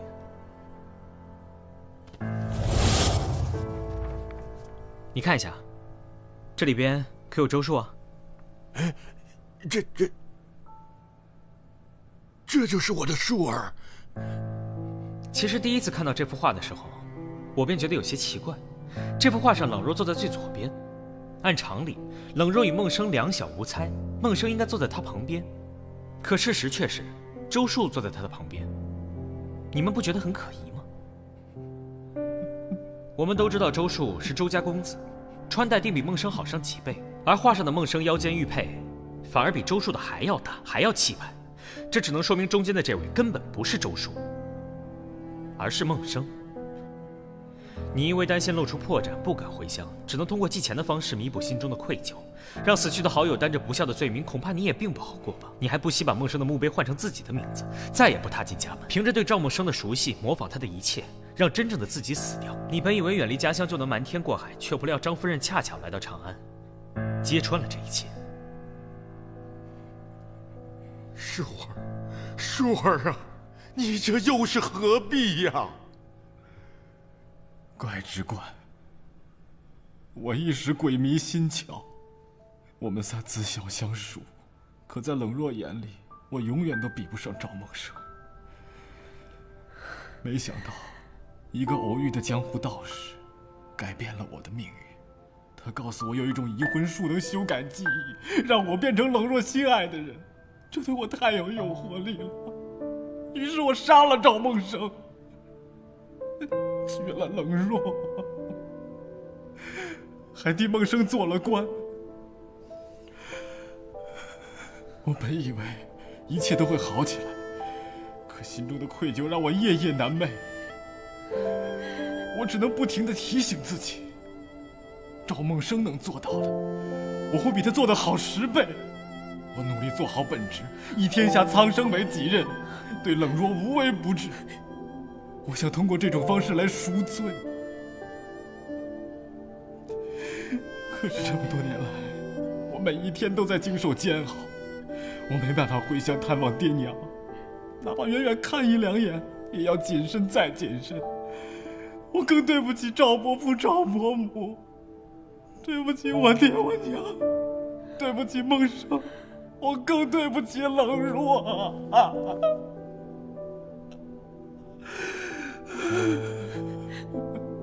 那你为何要对孟生的父母下杀手？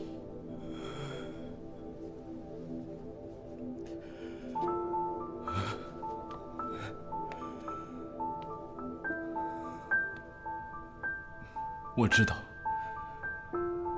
我罪大恶极，但我还没可恶到那个程度。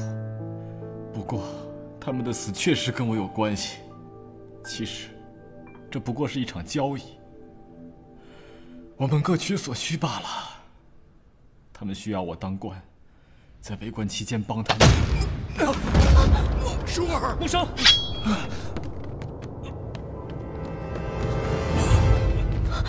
舒儿，快叫大夫！是，快搜查凶犯！是，都回避。舒儿，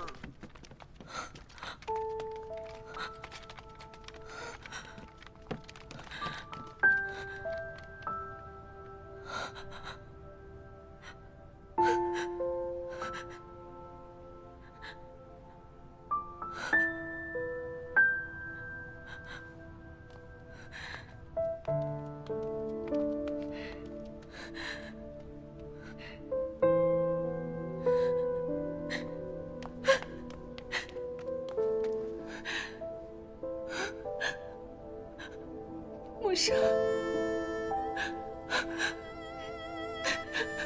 孟生，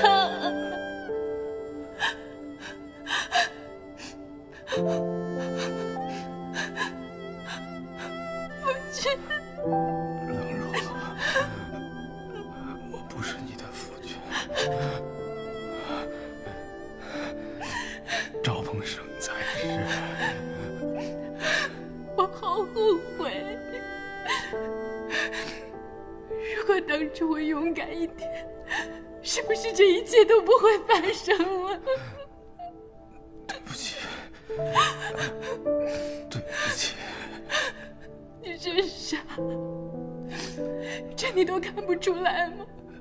我刻意回避你，是因为我对你有好感的。我故意忽略你不理你，是不想伤害孟生。那是孟生啊，我们一起长大的孟生啊！你怎么可以为了我你怎么下得了手？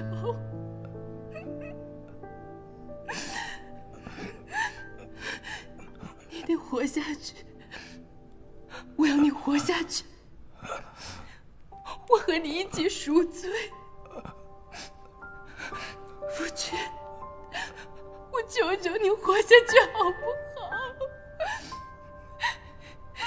你不要把我和孩子孤零零地留在这个世上，没有你，你让我们怎么办？求求你活下去好不好？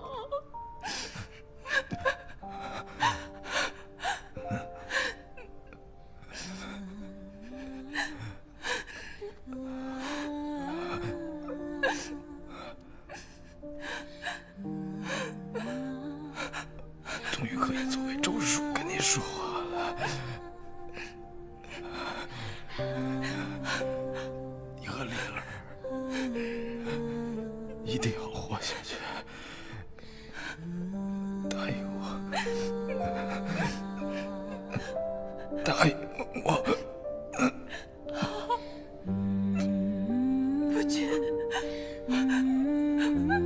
夫君。